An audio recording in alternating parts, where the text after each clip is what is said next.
الحمدللہ رب العالمین والصلاة والسلام علی سید الانبیاء واشرف المرسلین سیدنا ونبینا وشفیع ذنوبنا ابی القاسم محمد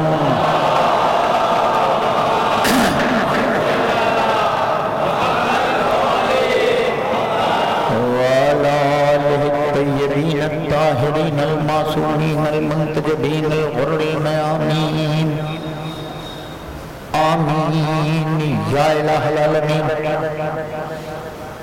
اما بعد قال اللہ الحکیم فی القرآن الکریم بسم اللہ الرحمن الرحیم الیوم اکملت لکم دینکم واتممت علیکم نعمتی ورضیت لکم الاسلام دینا صلوات پر محمد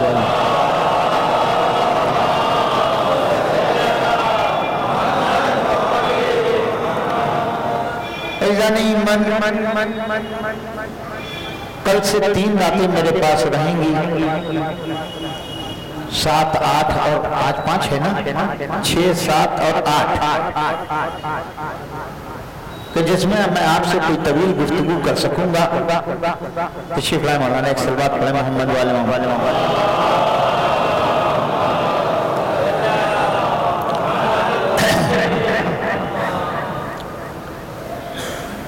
لہذا مجھے اپنے بیان کو سمیٹ کے آخر تک لے جانا ہے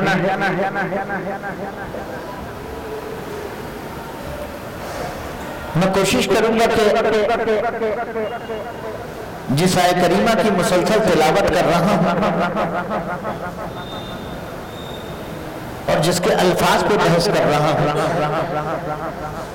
جس کے تناظر میں کچھ بولنے کی کوشش کر رہا ہوں اس آیت کے سلسلے میں بھی کچھ گفتگو ہو جائے آج میں ایک جملہ کہنا چاہتا ہوں کہ اللہ کے رسول نے پہلے دن جب دعوت ذوالعشیرہ میں جس کے لیے بعض مورخین نے یہ لکھا کہ خانہ عبداللہ تھا لیکن اکثر مورخین نے یہ لکھا کہ خانہ ابو طالب تھا جہاں پہلا یا یوں کہا جائے جہاں اسلام کی نیو پڑی اور ہم یہ بات اچھی طرح جانتے ہیں کہ زمین کی بھی اپنی عظمت ہوتی ہے جتنی پاکیزہ زمین ہوگی ویسے ہی پاکیزہ عمارت قائم ہوگی اب اللہ خانہ ابو طالب کتنا پاکیزہ تھا کہ جہاں اسلام نام کی پہلی اینٹ رکھی گئی تو عمارت بلند ہوتی چلی گئی اور آج ہم سب مسلمان ہیں لیکن عزیزان ایمان جو بات میں آپ کے اذہان عالیہ کی نظر آج کرنا چاہتا ہوں اپنے بزرگوں سے دعاؤں کا طالب ہوں کہ اللہ کے رسول نے دعوت ذوالعشیرہ میں اسلام کی داغ رکھی اسلام کی بنیاد رکھی پہلی اینٹ جو رکھی گئی وہ خانہ ابو طالب میں رکھی گئی اور اس کے بنیاد پر اسلام کی عمارت کھڑی کی گئی لیکن ایک عجیب بات ہے اور بات یہ ہے کہ اللہ کے رسول نے پہلے دن ایک وعدہ کیا بھائی سننا پہلے دن اللہ کے رسول نے ایک وعدہ کیا اور کہا کہ آج جو میری نصرت کا وعدہ کرے گا میرا بھائی ہوگا میرا نائب ہوگا میرا جانشین ہوگا تو میں کہنا صرف اتنا چاہتا ہوں کہ نبی نے کہا تھا کہ جو نصرت کا وعدہ کرے گا جانشین ہوگا. ارے کیا کہہ رہا ہوں میرا عزیز, جو نصرت کا وعدہ کرے گا وہ جانشین ہوگا, تو جو کھڑا ہو جاتا جانشین بن جاتا. ارے کیا کہہ رہا ہوں, جو کھڑا ہو جاتا اس 40-42 آدمیوں میں سے جو کھڑا ہو جاتا اسے جانشینی دی جاتی نا. اچھا اللہ کے رسول نے ایک وعدہ ہم سے بھی کیا ہے, ہم سے بھی وعدہ کیا ہے نا. کیا وعدہ کیا بھیا, جلدی جلدی بولنا. نبی نے فرمایا ہے اگر تم نے کلمہ لا الہ الا اللہ محمد رسول اللہ پڑھ لیا تو جنت میں جاؤ گے, نماز پڑھی جنت میں جاؤ گے, روزہ رکھا جنت میں جاؤ گے, حج کیا جنت میں جاؤ گے, زکات نکالی جنت میں جاؤ گے, خمس ادا کیا جنت میں جاؤ گے, میدان جہاد میں ڈٹ کے لڑے جنت میں جاؤ گے, بھاگ گئے. اگر میدان جہاد سے بھاگے تو پھر یاد رکھنا ثواب کے بدلے عذاب. نماز چھوڑو گے جہنم میں جاؤ گے. ابے کیا کہہ رہا ہوں میرے, روزہ چھوڑو گے جہنم میں جاؤ گے, حج چھوڑو گے کافر کہلاؤ گے, خمس نہیں نکالو گے تمہارا دامن پکڑا جائے گا, زکات نہیں ادا کرو گے میدان محشر میں پوچھا جائے گا کہ تم نے زکات کیوں نہیں دی, میدان جہاد میں نہیں لڑو گے تو قرآن میں آیت ہے کہ پوچھا جائے گا کہ تم کو موقع ملا تھا جہاد کرنے کا, تم میدان جہاد میں کیوں نہیں آئے. تو اب بتاؤ تمہارا حج کیا کیا جائے. تو اس کا مطلب یہ ہے کہ اللہ کے رسول نے 2 آدمیوں سے وعدہ کیا. ارے کیا کہہ رہا ہوں میرا, 2 آدمیوں سے وعدہ کیا, ایک اس سے جو دعوت ذوالعشیرہ میں اٹھا, ایک ہم سے سارے مسلمانوں سے. اب مجھے ایک بات بتاؤ, کہ فرشتہ ہے تمہارے پاس, یہ نماز کا ثواب, یہ روزے کا ثواب, یہ حج کا ثواب, بولو میرے ساتھ, بولو بھائی بولو. ایک فرشتہ آ کے کہہ گیا کہ آج تم نے نماز نہیں پڑھی ڈنڈا پڑے گا, اب کی رمضان میں تم نے روزہ نہیں رکھا گرز پڑے گا. نہیں نا, کوئی آیا بتانے کے لیے نہیں آیا, قبلہ نہیں آیا نا. تو اس کا مطلب ہے کہ یہ سب وعدہ ہے. ابے کیا کہہ رہا ہوں, یہ سب کا سب وعدہ ہے. اب ایک بات بتاؤ, اللہ کے رسول نے وعدہ کیا کہ جو میری نصرت کرے گا میرا بھائی ہوگا, میرا وزیر ہوگا. اچھا یہ جو آپ سے وعدہ کیا ہے اس کا ثواب کہاں ملے گا؟ بولو بھائی کہاں ملے گا؟ بھائی نماز کا ثواب محشر میں, روزے کا ثواب محشر میں, حج کا ثواب محشر میں. یہاں کسی کو کچھ مل رہا ہے نہیں نا. اور علی سے وعدہ کیا کہ تم نے میری نصرت کا وعدہ کیا ہے تو میں تمہیں اپنا جانشین بناؤں گا. اب اگر رسول جانشین بنائے بغیر چلا جائے, ارے کیا کہہ رہا ہوں, اگر علی کو نبی جانشین بنائے بغیر چلے جائیں تو یاد رکھنا سب کے سب شک میں مبتلا ہو جائیں گے. ارے کیا کہہ رہا ہوں, سب کے سب شک میں مبتلا ہو جائیں گے کہ جب دنیا کا وعدہ پورا نہیں کیا تو آخرت کا وعدہ پورا ہوگا کہ نہیں ہوگا ہمیں کیا معلوم ہے. بھئی یہاں تو کہا تھا کہ تم وعدہ مدد کرو گے تو ہم تمہیں بھائی بنائیں گے, ہم تمہیں جانشین بنائیں گے. ایک بات یاد رکھیے گا, یہاں تو ماشاءاللہ اکثر بزنس والے بیٹھے ہوئے ہیں, بزنس اعتبار پہ چلتا ہے. ارے کیا کہہ رہا ہوں, بزنس اعتبار پہ چلتا ہے. اگر آپ کے بارے میں مشہور ہو گیا کہ لاکھوں کا سامان دے دو, چٹکیوں کے اندر بزنس کرتے ہیں اور فائدہ اور اپنا رکھنے کے بعد پیسہ لوٹا دیتے ہیں, تو لوگ لاکھوں کا سامان دینے کے لیے تیار ہو جاتے ہیں. لیکن اگر سماج میں مشہور ہو جائے کہ بڑا غصبی انسان ہے, جو چیز دے دو لے کے بیٹھ جاتا ہے, پیسہ نہیں دیا کرتا ہے, ہمیشہ گڑگایا کرتا ہے, ہمیشہ ترکایا کرتا ہے, ہمیشہ کہتا رہتا ہے کل آنا پرسوں آنا نرسوں آنا, تو اس آدمی کا کوئی انسان ماننے والا نہیں ہوتا ہے. یعنی بزنس اعتبار پہ چلتا ہے. اب مجھے بتاؤ کہ نبی نے علی سے وعدہ کیا کہ تمہیں جانشین بناؤں گا. میں کیا کہہ رہا ہوں میرے عزیز؟ تمہیں جانشین بناؤں گا. تو اگر رسول جانشین بنائے بغیر چلا جائے تو اس کا مطلب یہ ہے کہ بزنس صحیح نہیں ہوا, کام صحیح نہیں ہوا. اچھا ہم کو دیکھنا یہ ہے کہ نبی نے جو کہا, سننا, نبی نے جو کہا کہ میں بناؤں گا, یہ تو بعد میں ہے نا, ٹھیک ہے. اب ہمیں دیکھنا ہے کہ علی نے نصرت کا جو وعدہ کیا اسے پورا کیا کہ نہیں کیا. بولو بھائی, میں اسے پورا کیا کہ نہیں کیا. میں انشاءاللہ جلدی سے بچوں کو بھی محسوس کر لوں گا, اپنے نوجوانوں کو بھی, لیکن ذرا سا آپ کے ذہنوں کے اوپر میں اپنی بات بٹھانا چاہتا ہوں. آپ مجھے بتائیے علی نے مدد کی کہ نہیں کی؟ پہلا دن میں پہنچ چکا, مدد کی نا, جلدی بولو. 13 سال مکے میں مدد کرتے رہے. 13ویں سال نبی نے کہا بستر پر سو جاؤ, سو گئے. نبی نے کہا یا علی امانتیں لوٹا کے مجھ سے آ کے مل لینا, فواتم کو لے کے آ جانا.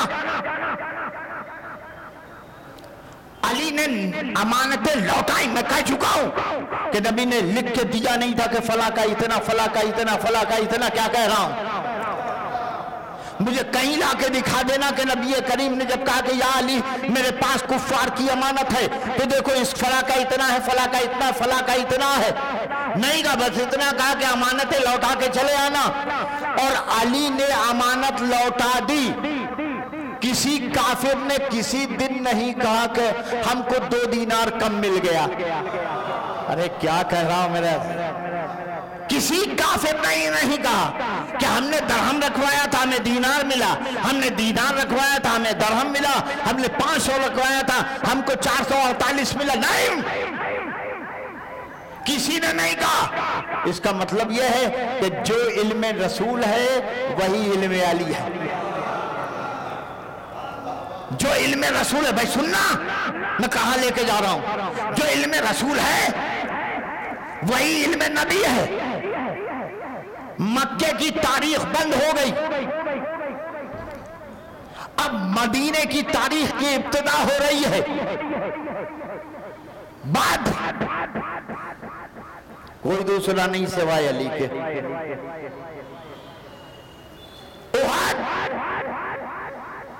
میں صرف احساس دلا رہا ہوں, سب آ گئے, بڑے لڑنے والے اس صاحبان میں ٹھہرے ہوئے تھے. ہائے ہائے, میں تاریخ کا کون سا منظر پڑھ رہا ہوں میرے عزیز, کچھ سنائے گا نہیں. وہ صاحبان میں نبی کے لیے ایک صاحبان بنایا گیا تھا.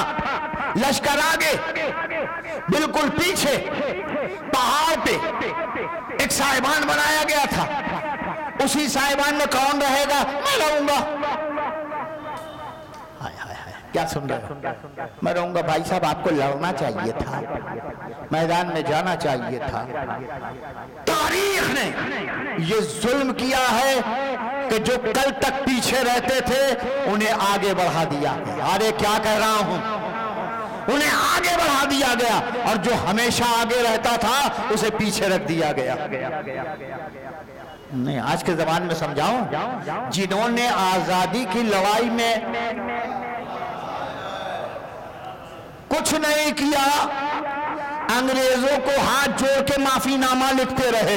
ارے کیا کہہ رہا ہوں, وہ آج سب سے بڑے دیش بھکت بن گئے ہیں, سب سے بڑے علمبردار حریت, سب سے بڑے ہندوستانی. ان سے بہتر کوئی ہندوستانی نہیں ہے. یہی حال تاریخ اسلام کے ساتھ ہوا. ارے کیا کہہ رہا ہوں, یہی حال تاریخ اسلام کے ساتھ ہوا. وہ علی جو بدر میں آگے تھا, احد میں آگے تھا, خیبر میں آگے تھا, خندق میں آگے تھا. ارے کیا کہہ رہا ہوں, خندق میں آگے تھا نا علی, مولا آگے تھے کہ نہیں تھے؟ علی وعدہ نبھا رہے تھے، ہر منزل پر وعدہ نبھا رہے ہیں، ہر جگہ وعدہ نبھا رہے ہیں، ہر جگہ وعدہ نبھا رہے ہیں، جہاں دیکھو علی سینہ سپر ہے رسول کے، ہے نا؟ اور کیا کہہ رہا تھا وہ خندق کے میدان میں؟ وہ آیا گھوڑے کو مہمیز کر کے،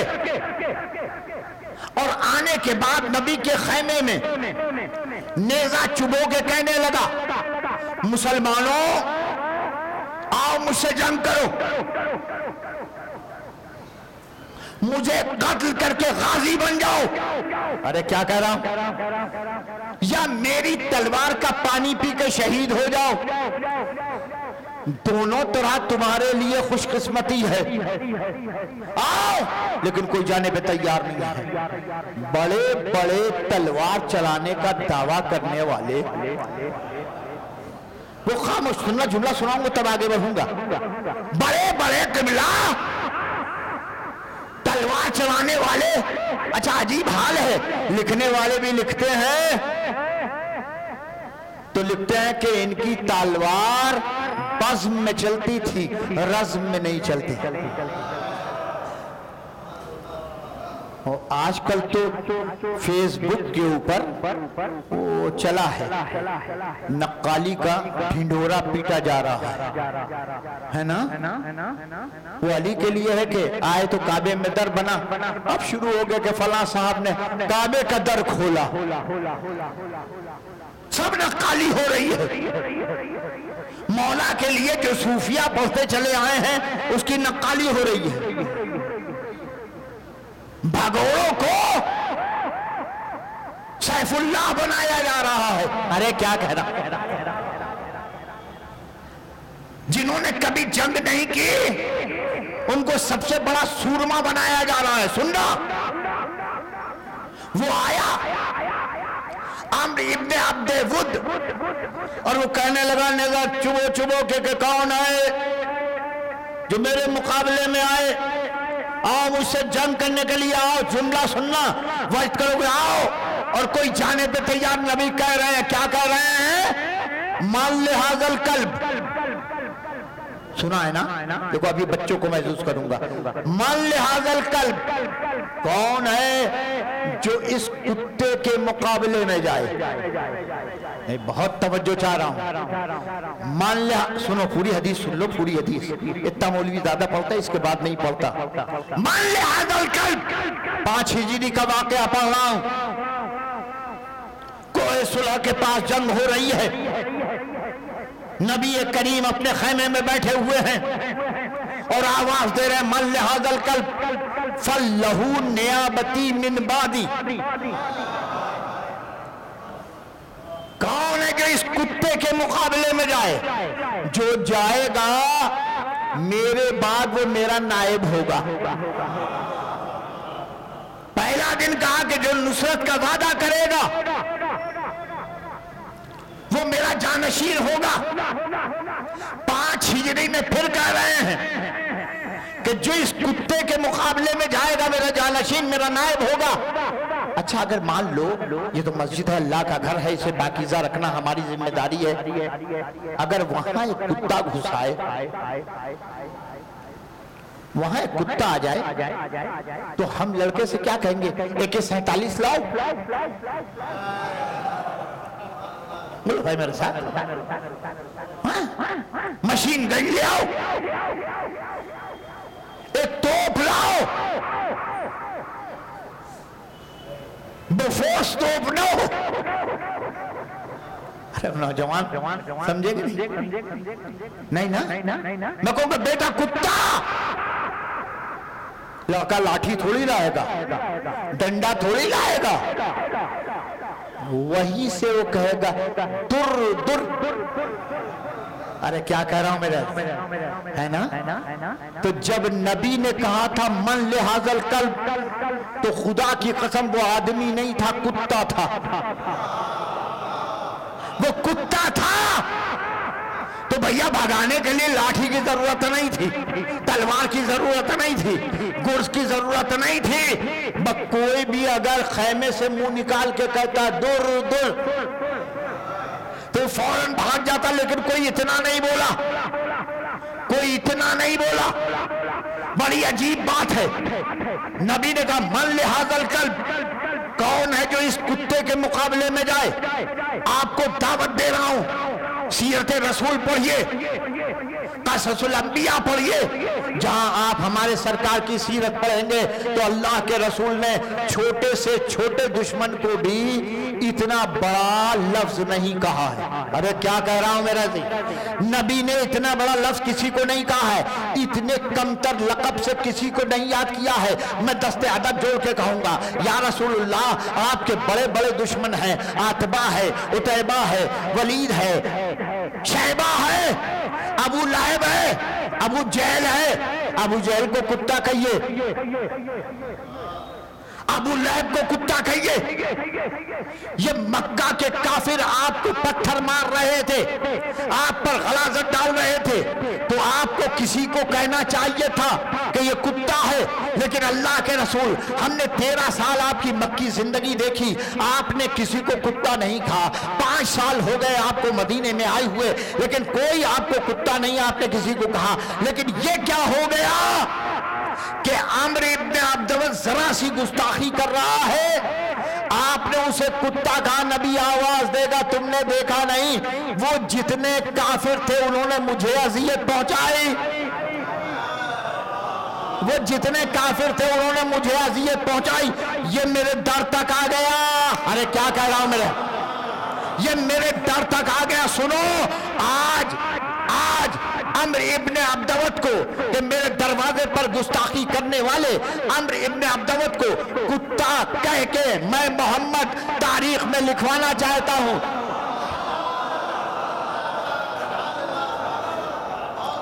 میں محمد تاریخ میں لکھوانا چاہتا ہوں کہ جو کسی معصوم کے دروازے پر آ کر گستاخی کرے،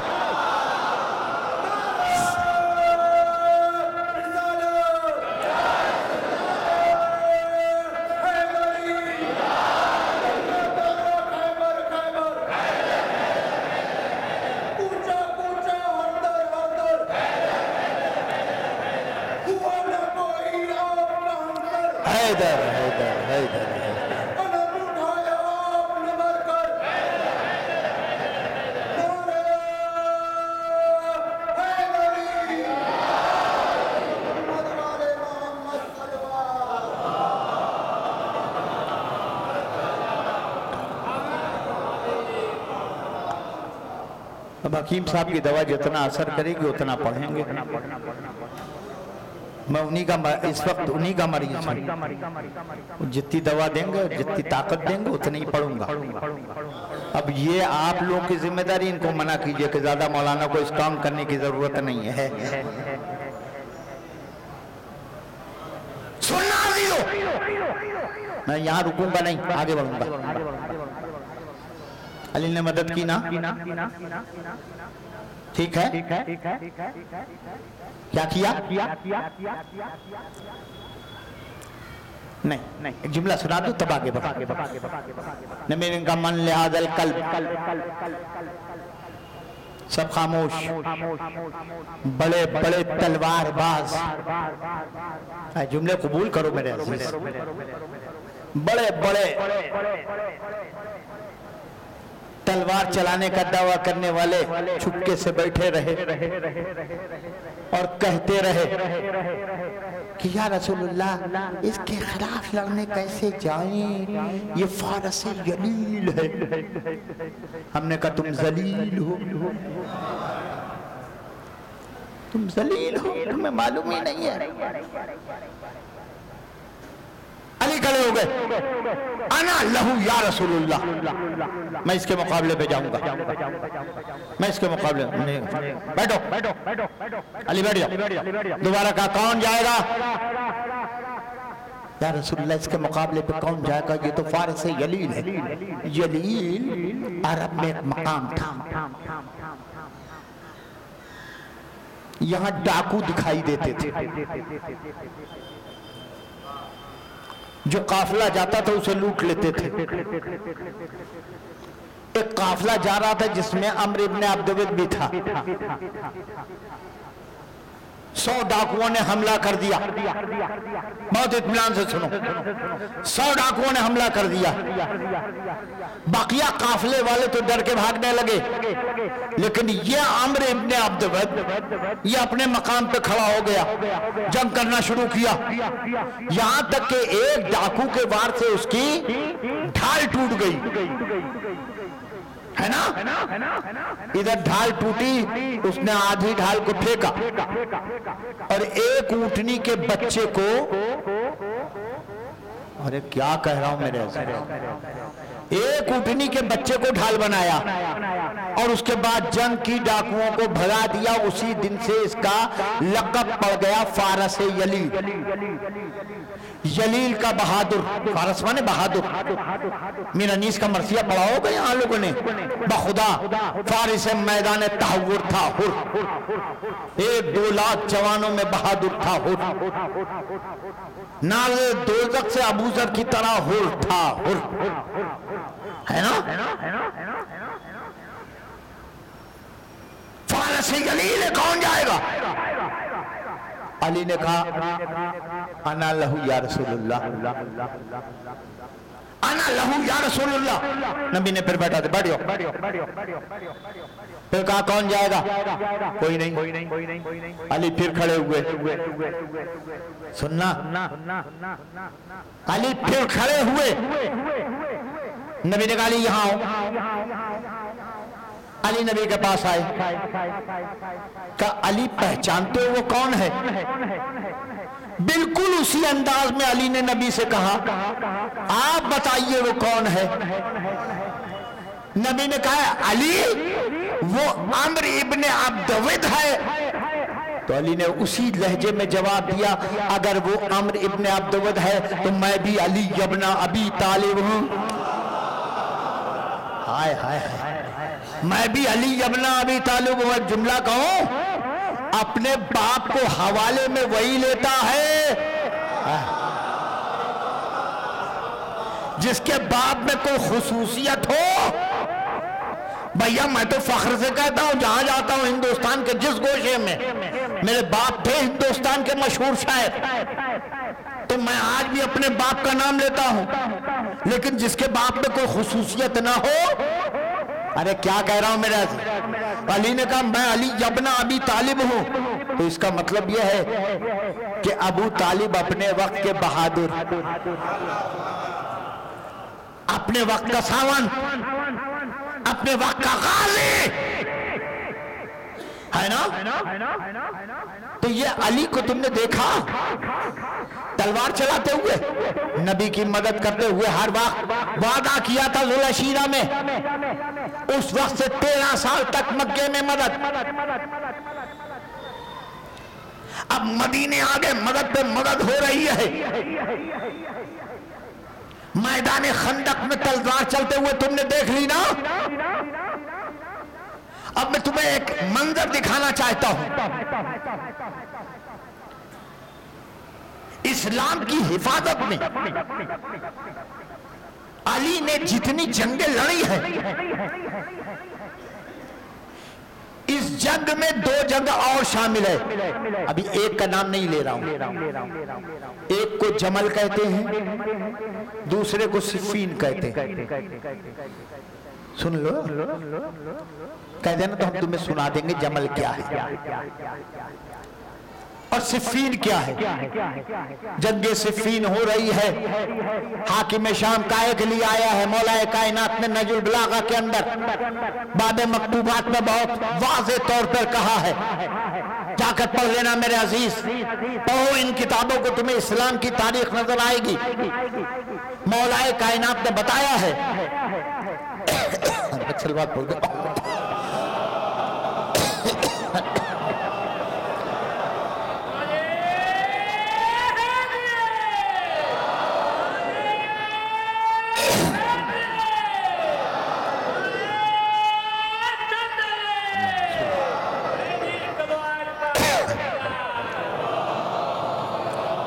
سننا عزیزو,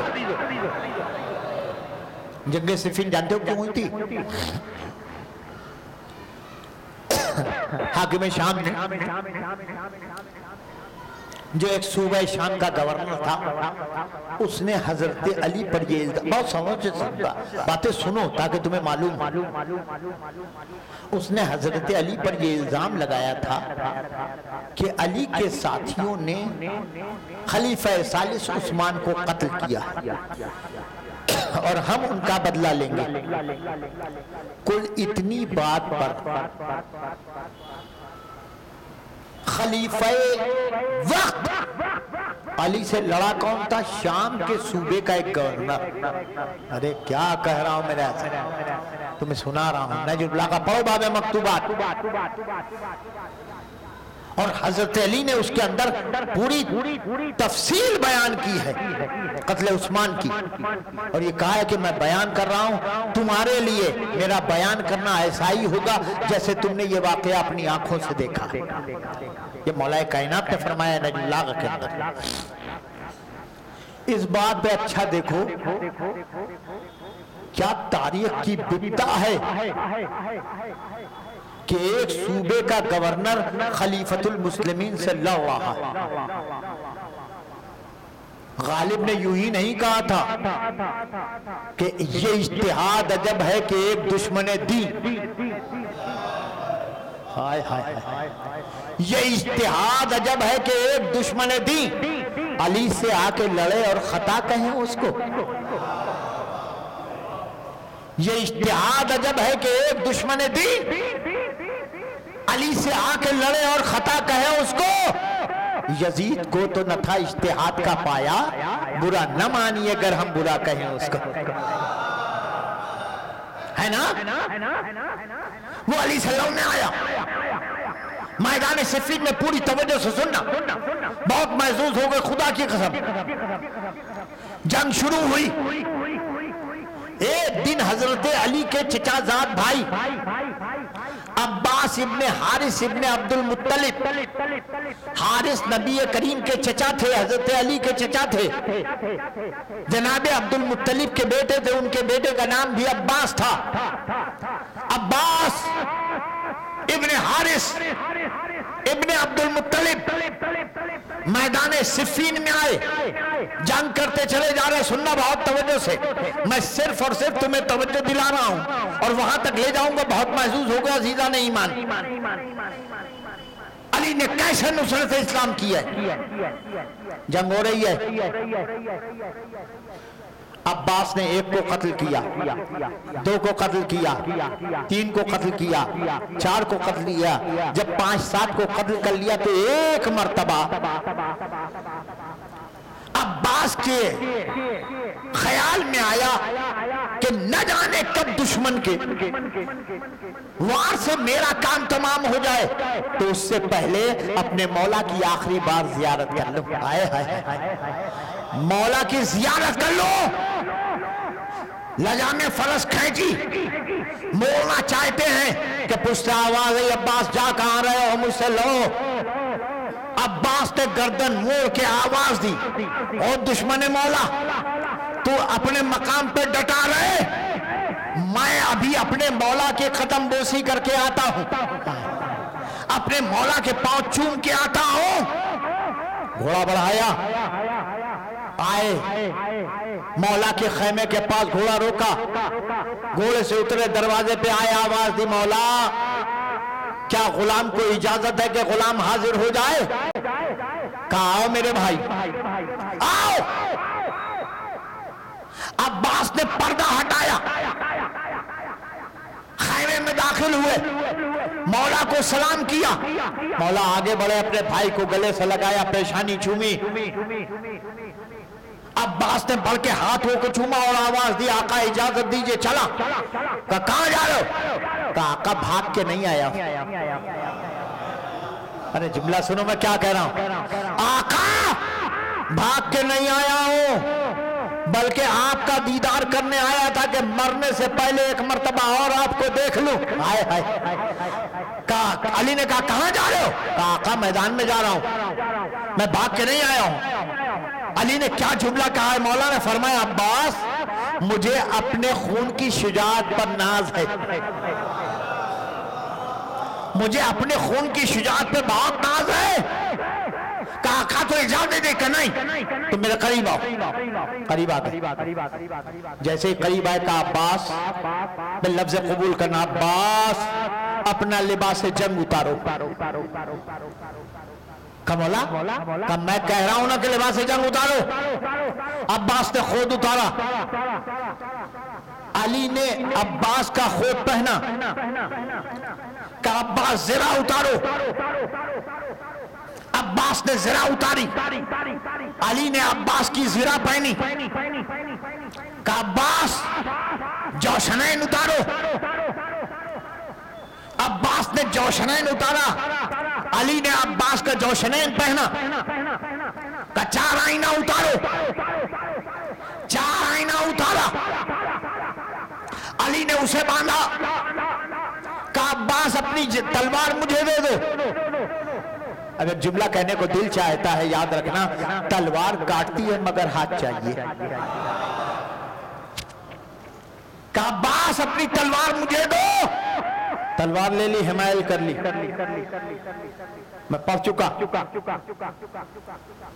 چند قدم آگے بڑھے. دیکھو عرب کے معاشرت کے اوپر جب تم پڑھو گے تو تمہیں ملے گا کہ میدان جنگ میں جو خیمہ ہوتا تھا، ہر خیمے میں ایک مقام ہوتا تھا جہاں ہتھیار رکھے رہتے تھے.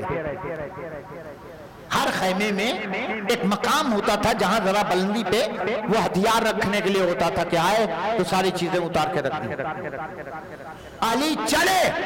عباس کا خود پہنے ہیں، عباس کی زرہ پہنے ہیں، عباس کا چار آئینہ پہنے ہوئے ہیں، عباس کے جوشنین پہنے ہوئے ہیں، عباس کی تلوار حمایل کر چکے ہیں. علی چلے تو سیدھے خیمے سے دروازے کی طرف نہیں گئے بلکہ جہاں ہتھیار رکھا جاتا ہے وہاں پہنچے اور وہاں سے ایک کپڑا اٹھایا، اپنے چہرے پہ ڈال دیا. آئے کیا کہہ رہا ہوں میرا، ایک چہرے پہ کپڑا ڈالا اور کہا عباس تم یہیں رک جانا، یہاں سے جانا نہیں. تاریخ آواز دے دے. دیکھو علی نے کیسے مدد کی ہے اسلام کی. تاریخ کہتی ہے علی آئے، باہر نکل کے عباس کے گھوڑے پہ بیٹھے اور بیٹھنے کے بعد میدان میں آئے. جو دشمن آیا تھا اسے قتل کیا، دوسرے کو قتل کیا، تیسرے کو قتل کیا، چوتھے کو قتل کیا، چھٹے کو قتل کیا، 10ویں کو قتل کیا. میدان میں ایک شور اٹھا. بھائی جملہ سن لینا، تاریخ کا جملہ ہے کہ میدان میں ایک شور اٹھا. یہ علی کی فوج کا کون بہادر ہے جس کی تلوار سے موت برس رہی ہے، جس کی تلوار سے موت برس رہی ہے. ہاہاکار مچ گیا کہ جدھر جاتا ہے ادھر لشکر الٹ جاتا ہے. میمنے پہ گیا تو میمنہ صاف، میسرے پہ گیا تو میسرہ صاف، قلب لشکر میں گیا تو قلب لشکر صاف. یہ کون ہے؟ یہاں تک کہ یہ آواز خیمے میں بیٹھے ہوئے حاکم شام تک پہنچی. اس نے پوچھا کیا ہوا؟ کہا علی کی فوج کا کوئی بہادر آیا ہے. آج کی زبان میں سمجھا رہا ہوں بچوں کو کہ جو گاجر مولی کی طرح سروں کو کاٹ رہا ہے. کاٹ رہا ہے. تو چلو ہم بھی چل کے دیکھتے ہیں. دیکھا اکیلے نہیں آیا، اپنے وزیر کو بھی لے کے آیا. اپنے وزیر کو بھی لے کے آیا اور آنے کے بعد تاریخ آواز دیتی ہے دونوں کھڑے دیکھتے رہے. حاکم تو کچھ نہ بولا. وزیر نے کہا حضور کا کیا بات ہے؟ کہ سرکار ذل سبحانی، ذل سبحانی یہ علی کی فوج کا کوئی بہادر نہیں ہے، خود علی ہے. سننا عزیزو سننا، یہ علی کی فوج کا کوئی بہادر نہیں ہے، صرف خود علی ہے. تو تجھے کیسے معلوم؟ حضور میں اپنے تجربے کی بنیاد پہ کہہ رہا ہوں. کیسے کہا آپ کو یاد نہیں اسی جنگ میں ایک دن علی سے میرا سامنا ہو گیا، علی نے تلوار چلائی، میں سمجھ گیا کہ بس اب موت میرے پاس آنے والی ہے. تو میں نے سوچا کیسے بچوں، تو ایک تدبیر میری سمجھ میں آئی. ایک تدبیر میری سمجھ میں آئی. کہ کیا آئی تھی؟ کہ حضور میں جانتا تھا کہ علی بدتمیزوں کو منہ نہیں لگاتے. بحضور میں نے ایک کام کیا اور اس لباس کا سدپیوگ، اس لباس کا جس کو دبداشا کہتے ہیں، جبہ کہتے ہیں، حضور پہن کے آ جائے ہیں، اس کا سدپیوگ بحضور میں نے اٹھایا.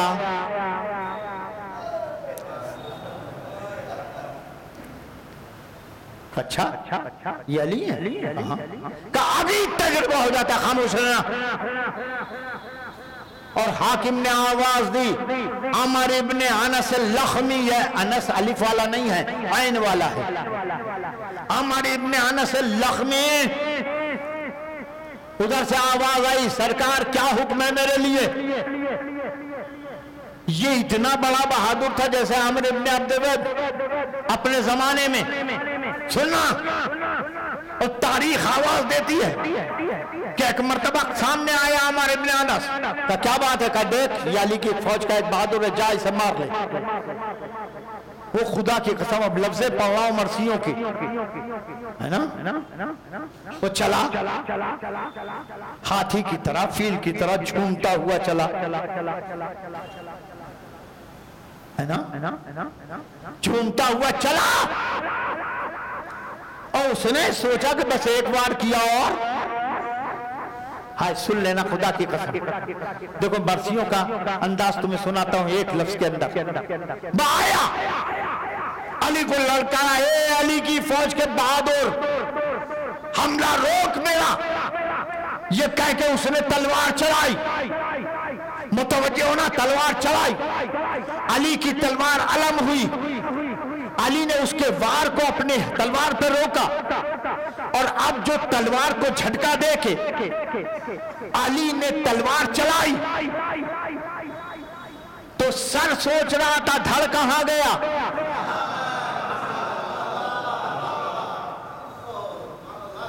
نہیں شورا بیٹھے ہوئے ہیں.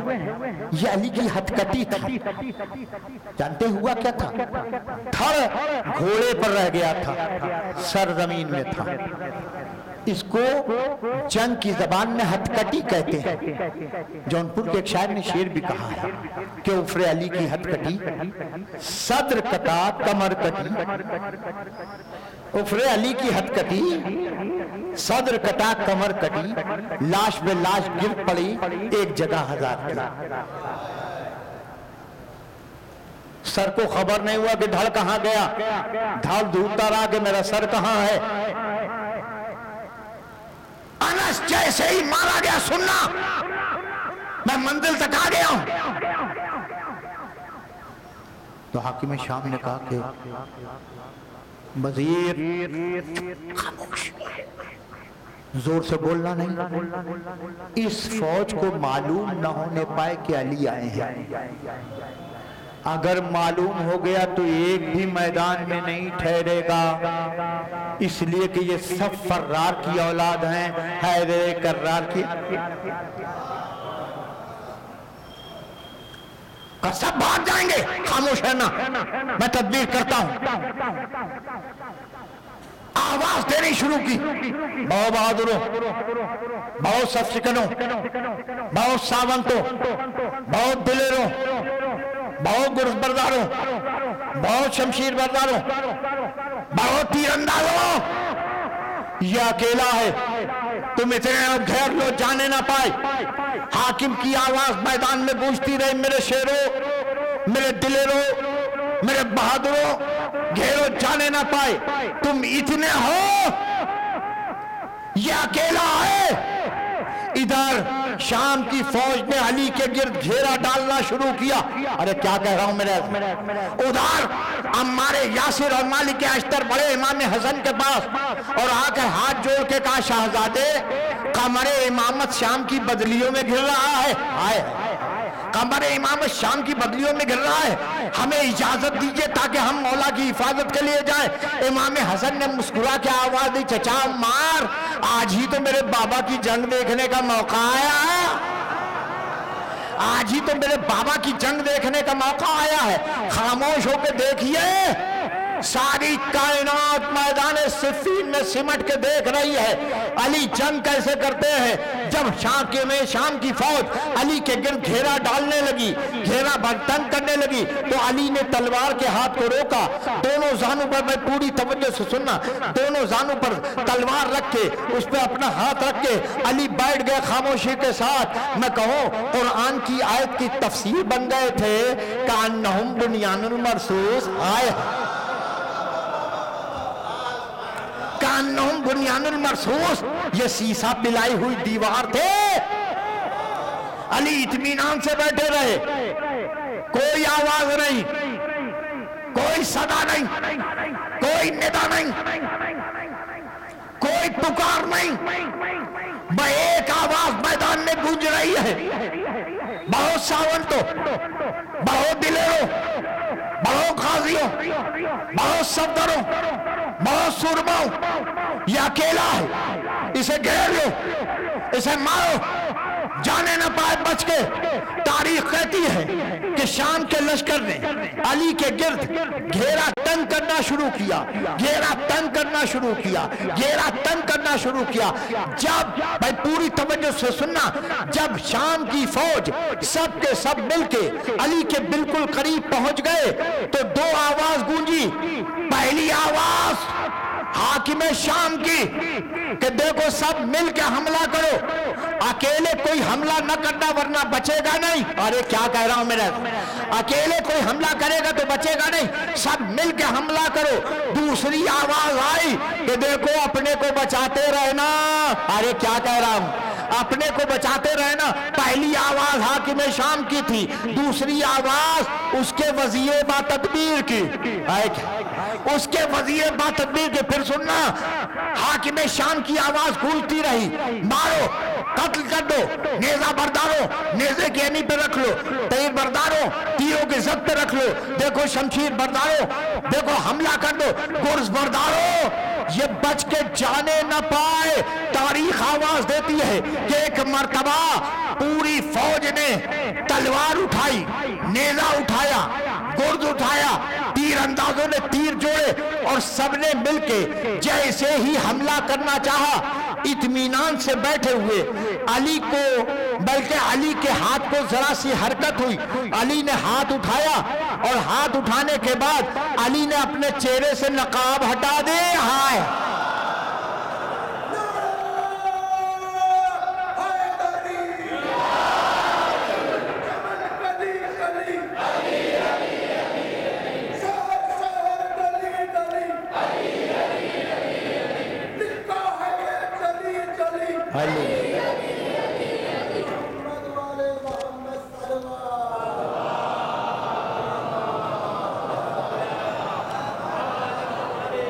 بآخری فقرہ، تاریخ ساز فقرہ سنانے جا رہا ہوں۔ تاریخ آواز دیتی ہے کہ جیسے ہی حاکم شام کی فوج نے علی کے اوپر حملہ کرنا چاہا، علی کے ہاتھوں کو حرکت ہوئی، علی نے اپنے چہرے سے نقاب الٹ دی۔ جانتے ہو نتیجہ کیا ہوا؟ نہیں جانتے؟ میں تاریخ ساز جملہ کہنے جا رہا ہوں۔ جیسے ہی علی نے چہرے سے نقاب ہٹائی، کچھ وہ تھے جن کو گھوڑے لے بھاگے، کچھ وہ تھے جن کو گھوڑے لے بھاگے، اور کچھ وہ تھے جو گھوڑوں کو لے بھاگے۔ میرے عزیز، علی کی یہ اسلام کی نصرت تھی۔ خود کہا ہے، جا کے اٹھا کے نجل لگا، پڑھو اور الحکم ملے تو پڑھو۔ علی کی مولا کائنات کے خطبات اور مولا کائنات کے مکتوبات جو درج کیے گئے ان کے پڑھو کتابوں کے اندر۔ جواب دیا ہے، علی نے فخر کیا ہے، نہیں خدا کی قسم۔ مولا نے نجم لاغا کا شاید چوتھا یا پانچواں خطبہ ہے، مکتوب ہے، معاف کیجئے گا، چوتھا یا پانچواں مکتوب ہے، اس کے اندر مولا کائنات نے فرمایا ہے کہ یہ زمانہ آ گیا ہے کہ جو میرے ساتھ قدم ملا کے نہیں چل سکتا اس کو میرے برابر کھڑا کیا جا رہا ہے۔ نجوم العلاقہ میں ساری چیزیں موجود ہیں. مولا کائنات نے کہا ہے اور گنایا ہے کہ نبی کا اصول یہ تھا کہ جب جنگ ہوتی تھی تو اپنے گھر والوں کو آگے کرتے تھے اور اپنے صحابہ کو پیچھے رکھتے تھے. یہ علی تھے جنہوں نے اسلام کی حفاظت کے لیے حیات رسول میں بھی اور بعد حیات رسول بھی جنگ عزیزو.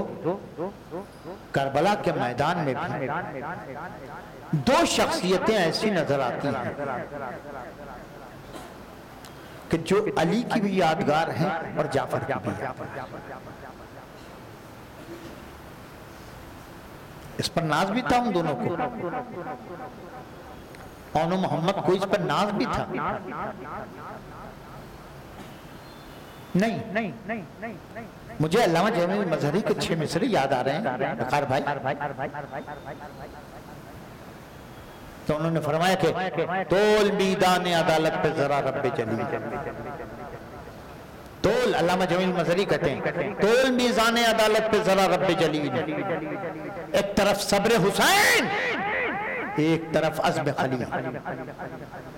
شرط انصاف ہے اے خالق افکار جمیل. اس طرف اونو محمد ہیں ادھر اسماعیل. اس طرف اونو محمد ہیں ادھر اسماعیل. ذبح فرزند پہ راضی با ارادہ تو نہ تھی. ہاجرہ صبر میں زینب سے زیادہ تو نہ تھی.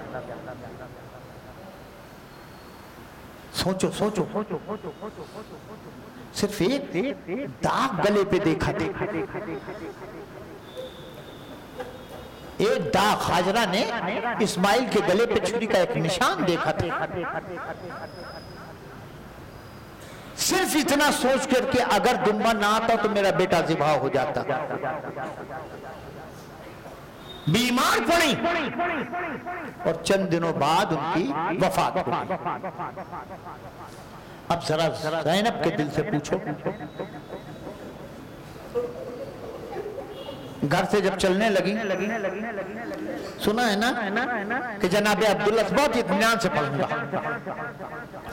جناب عبداللہ سے کہا تھا کہ عبداللہ اگر مجھے اجازت جانتے ہو جناب زینب نے اپنی شادی میں علی سے اپنے باپ سے ایک شرط رکھی تھی. بابا میں شادی ضرور عبداللہ سے کروں گی لیکن عبداللہ سے یہ وعدہ لے لیے کہ جب بھی مجھے دل چاہے گا تو اپنے بھیا حسین کی زیارت کے لیے چلے. عبداللہ مجھے روکیں گے نہیں. بہت روکے خدا کی قسم. عبداللہ مجھے روکیں گے نہیں. زینب کو اجازت ملی. عبداللہ نے کہا بی بی جا رہی ہیں تو میرے دونوں بیٹوں کو بھی لے جائیے. عبداللہ بیمار تھے. بہت اطمینان سے پڑھوں گا سننا. عبداللہ بیمار تھے. حسین کا قافلہ مدینے سے مکے پہنچ گیا. عبداللہ کو مرض میں ذرا سا افاقہ ہوا. اللہ اکبر. تو عبداللہ مدینے سے مکے آ گئے. حسین 9 ذی الحجہ کو جب حج کو عمرے سے بدل کے جانے لگے تو روکنے آنے والوں میں جہاں عبداللہ ابن عباس تھے حسین کے بھائی تھے حسین کے چاہنے والے تھے انہی میں ایک عبداللہ ابن جعفر بھی تھے. حسین کے چچا زاد بھائی وہ بھی آئے. آقا نہ جائیے. کہ میرے بھائی تم تو بیماروں کا آقا میں اگر چلنا بھی چاہوں تو آپ مجھے لے نہیں جائیں گے. کہاں بھائی تم بیمار ہو میں تمہیں نہیں لے جا سکتا. جب دیکھ لیا کہ حسین لے جانے کے لیے تیار نہیں تو تاریخ کہتی ہے معصوم تھے. آئے جناب زینب کے پاس اور آواز دی بی بی میرے ان دونوں بچوں کو تیار کر دیجئے. اونو محمد کو لباس فاخرہ پہنائیے. تاریخ آواز دیتی ہے کہ اونو محمد کو زینب نے تیار کیا، لباس فاخرہ پہنایا. عبداللہ نے دونوں بیٹوں کا ہاتھ پکڑا، لے کے آئے میرے لال چلو اپنے ماموں کے پاس چلو. حسین کے پاس لے کے اپنے دونوں بیٹوں کو آئے اور آنے کے بعد حکم دیا اے اونو محمد اپنے ماموں کا طواف کرو، اپنے ماموں کا طواف کرو. 7 مرتبہ طواف کروایا. ایک چاہنے والے نے ہاتھ جوڑ کے پوچھا عبداللہ یہ کیا کر رہے ہو؟ کہ تمہیں معلوم نہیں آدمی اپنے عظیم سامان، اپنے عزیز سامان کی حفاظت صدقہ دے کے کرتا ہے، صدقہ دے کے کرتا ہے. میں جا نہیں سکتا کہ حسین کا صدقہ بن سکوں، لہذا اپنے بیٹوں کو صدقہ بنا. پھر لے کے بچوں کو آئے جناب زینب اولیاء مقام کے پاس. آواز دی شہزادی آپ تو جا رہی ہیں اپنے بھیا کے ساتھ، لیکن اگر میرے آقا حسین پر کوئی آڑا وقت آ جائے، کوئی مصیبت کا وقت آ جائے تو میرے ان دونوں بچوں کو آقا پہ قربان کر دیے گا. لو سوگوارو قافلہ چلا. حسین مکے سے چل کے سرزمین کربلا پہ آ گئے.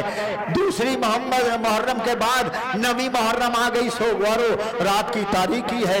عباس علمدار دلایا پھر رہے ہیں کہ ایک مرتبہ زینب کے خیمے کے پاس پہنچے تو اندر سے ایک آواز آ رہی تھی، اندر سے ایک آواز آ رہی تھی.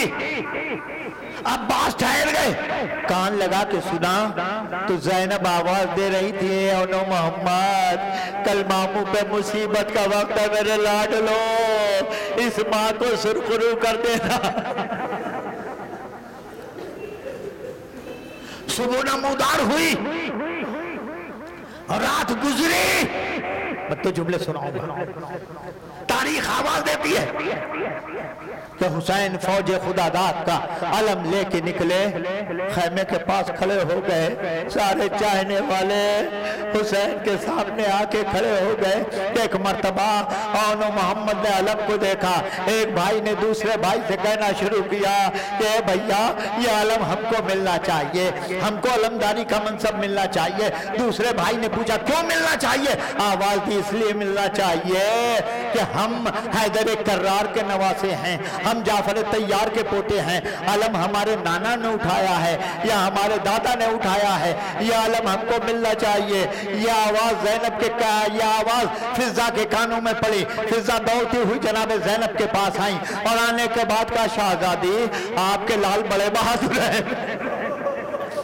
شہزادی آپ کے لال بڑے بہادر ہیں. کہا اماں فضا کیسے پتا چلا کہ میرے لال بہادر ہیں؟ ابھی تو جنگ شروع نہیں ہوئی ہے. آواز دی آقا حسین علم لیے کھڑے ہیں، اونو محمد آپس میں گفتگو کر رہے ہیں کہ ہم حیدر کرار کے نواسے ہیں، ہم جعفر طیار کے پودے ہیں، علم ہم کو ملنا چاہیے، ہمیں علمدار بنانا چاہیے. یہ سننا تھا کہ زینب نے آواز دی اماں فضا، اماں فضا دونوں کو بلا لائیے. فضا آئی اونو محمد ماں یاد کر رہی ہے. دونوں شہزادے دوڑتے ہوئے آئے زینب کے پاس. اماں کیا بات ہے؟ کہا میرے لاڈلو تم چاہتے ہو کہ علمداری تم کو مل جائے. کہا اماں غلط کیا ہے؟ میرا نانا حیدر کرار ہے نا، میرا دادا جعفر طیار ہے نا.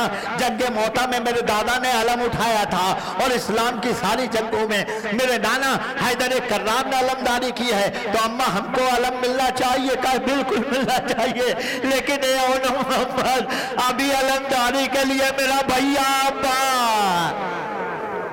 جزاک اللہ خیر الجزا. اونو محمد اب یہ سخن لب پہ ڈالانا، علمدار تو میرا بھیا عباس ہے. اونو محمد خاموش ہو گئے. جنگ شروع ہوئی، اللہ اکبر، جنگ شروع ہوئی.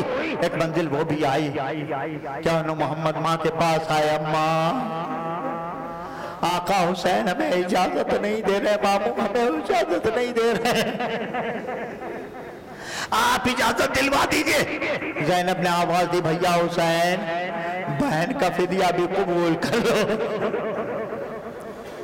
میں مجلس پڑھ چکا سوگوارو کبائن حسین کی آواز دے رہی جناب زینب حسین میرا فدیہ قبول کر لو اجازت ملی اونو محمد کو تاریخ کہتی ہے کہ جب چلنے لگے اونو محمد کربلا کے میدان کی طرف تو پہلی وصیت زینب نے کی اللہ پہلی وصیت زینب نے کی آواز دی اونو محمد اگر لڑتے ہوئے دریا پہ چلے جانا تو پانی نہ پینا